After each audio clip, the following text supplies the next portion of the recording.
You have the only continent in the world today where there is the rebirth, if you like, of hope in the following sense, that one Latin American country after the other has given birth to social movements which have challenged the neoliberal order. They did it in Argentina, they did it in Venezuela, they did it in Bolivia. Big social movements saying we cannot carry on living like this. People say, how come Evo Morales won the Bolivian presidential election? A radical guy, an indigenous leader, a native Bolivian. First time that a native has been elected in a country where 80% of the people are like that. How come that this happened? Because a gigantic social movement in Cochabamba had fought against water privatization. The government had sold water in the city to guess which corporation? Bechtel, that's right. And this corporation, in league with the government, agreed that it was illegal to collect water from the sky, rainwater, in receptacles on your roofs. Well, I mean, the Bolivians refused to accept this. And there was an insurrection. People were wounded, a kid died, and the government had to retreat. And the peasants in Cusco, in deepest Peru, fought against electricity privatization. They said, we are not political people. We don't think politically.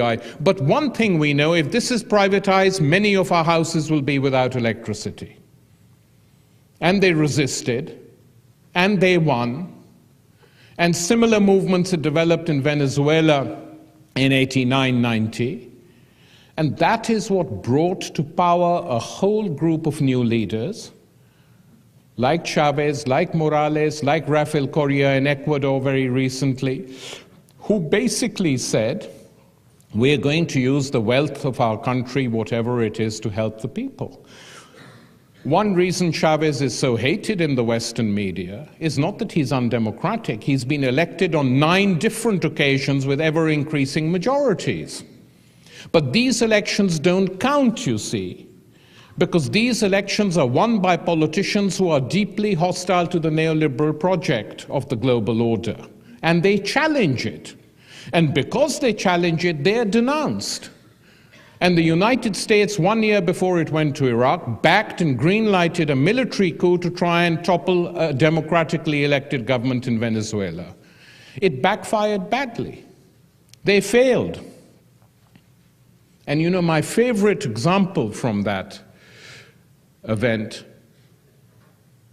is when the coup succeeded for 48 hours, they had to find a new president, and they found one of the more discredited and corrupt businessmen in the country, who was so excited at being president that he flew to Madrid, where they fitted him up with a presidential sash in a shop there, and flew back.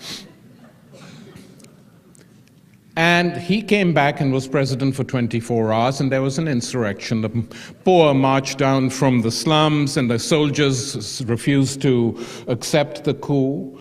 And one story which was very symbolic of what can happen when you have a popularly elected democratic government pushing through social reforms in the face of attacks from the whole world's media, the Western media, is that the general who had led the coup came out and said to the band which plays the national anthem on ceremonial occasion, and which is always outside the Miraflores Palace in Caracas, he said, I'm going to bring the new president out. You see, the whole world's media is here, CNN, CBS, all the American networks, to see our new president, and the minute I bring him out, you play the national anthem.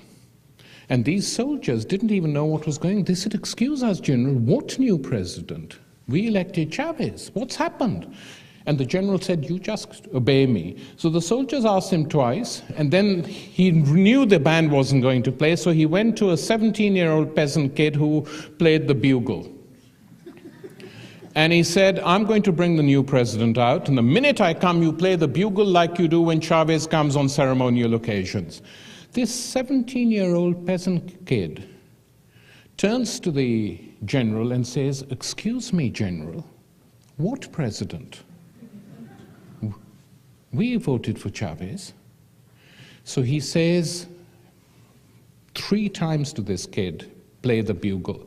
Finally, the kid says, General, you seem to be very keen that someone should play the bugle. Here, you play it. Now, what is it that transforms the political consciousness of a young soldier from a poor family and gives him the courage to be able to talk like that to a general? What gives him the courage is that he feels empowered by his government and by the changes that have taken place in that society while he has been serving in the army. And he knows that in this country where the oligarchy has ruled forever and have now lost power, and he also knows that this is an oligarchy which is also light-skinned, and that the majority of Venezuelans who are dark-skinned and of mixed race are looked down upon by their oligarchy. And one reason for the hatred of Chavez by the oligarchy is they say he's a Zambo, which is that he's of mixed Afro-American and native Indian blood. That's the word they use for that, a Zambo. Can't be trusted. We never trust a Zambo, many of them will say openly.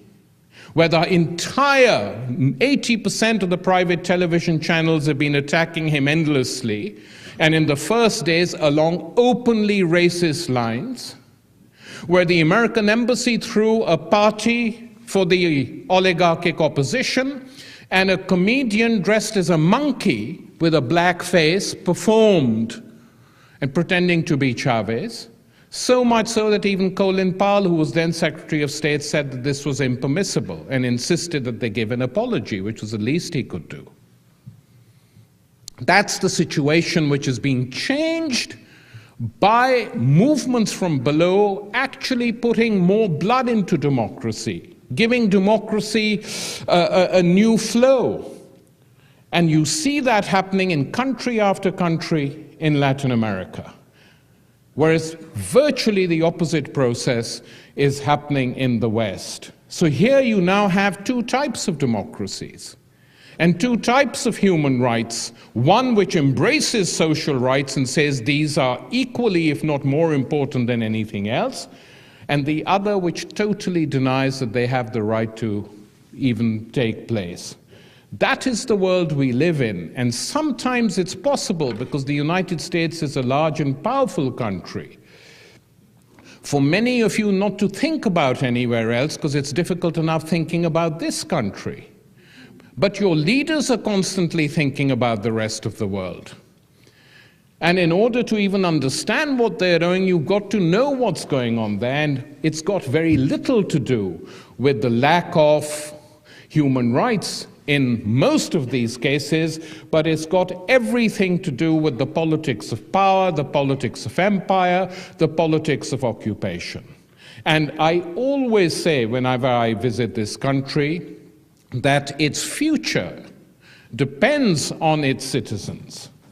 And this is a rich country, a powerful country, and it could be transformed. And people sometimes who don't know the United States cannot imagine a different United States. But I can imagine it, because if I see what's happening in South America, and I also see now the increasing links between South America and North America, in these much reviled and much despised and much attacked Latino migrants, without whom the economy in large parts of this country wouldn't survive. But these migrants are now the bridge between the 2 parts of the American continent. So that when workers and teachers are shot dead in the Mexican city of Oaxaca, you have a permanent picket by Mexican Americans outside the consulate in LA, protesting against what's going on in Oaxaca. And who knows, maybe a new idea of rights and a new idea of reviving democracy will also travel from south to north. Thank you.